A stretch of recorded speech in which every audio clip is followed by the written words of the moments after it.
Assalamualaikum warahmatullahi wabarakatuh. Puhabarakan. Berjumpa kembali di Aceh New Channel. Judul kali ini adalah terbunuhnya Kohler dan siapakah penembak jitu itu. Sabtu dini hari tanggal 8 April tahun 1873, puluhan kapal perang Belanda menuju Aceh. Belanda telah mengambil keputusan untuk menghancurkan Aceh dengan pasukan elitnya.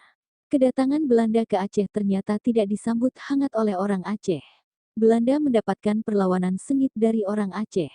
Dengan semangat jihad yang luar biasa, orang Aceh sama sekali tidak gentar meski harus melawan senjata canggih dengan senjata sederhana.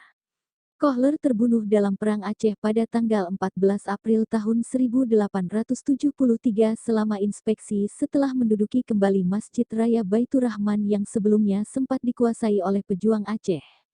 Dia diterjang peluru seorang penembak jitu Aceh ketika sedang tegak berpongah-pongah di bawah pohon beringin, tulis mantan Menteri Pendidikan dan Kebudayaan Daud Jusuf dalam Dia dan Aku, Memoir Pencari Kebenaran, 2006.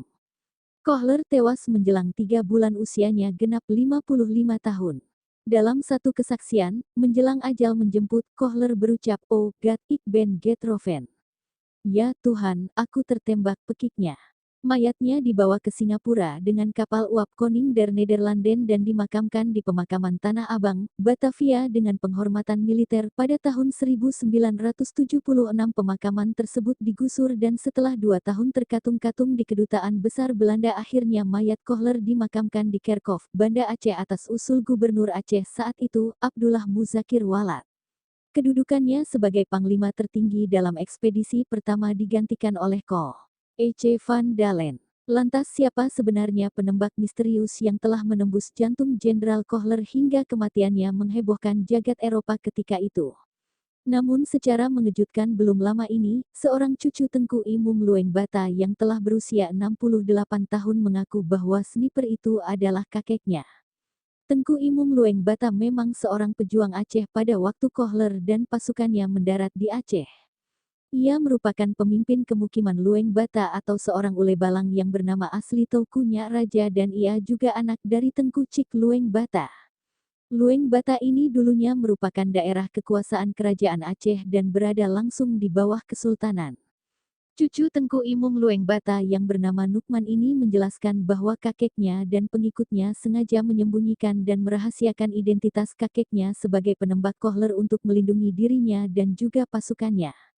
Ia juga menjelaskan bahwa jarak Tengku Imum Lueng Bata dengan Kohler hanya berjarak 100 meter dan menembak dengan senjata seadanya.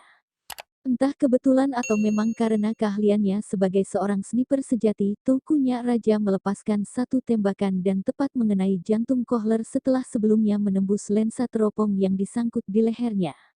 Teuku Nyak Raja atau Tengku Imum Lueng Bata hingga saat ini makamnya belum ditemukan. Namun sejarah Aceh mencatat bahwa ia syahid dalam pengejaran pasukan Belanda, akan tetapi sejarah juga tidak mencatat di mana lokasi syahidnya. Tapi ada juga yang mengatakan jika ia syahid di Gelumpang Minyeuk Pidi. Sekian, sampai jumpa di berita update selanjutnya. Wassalam.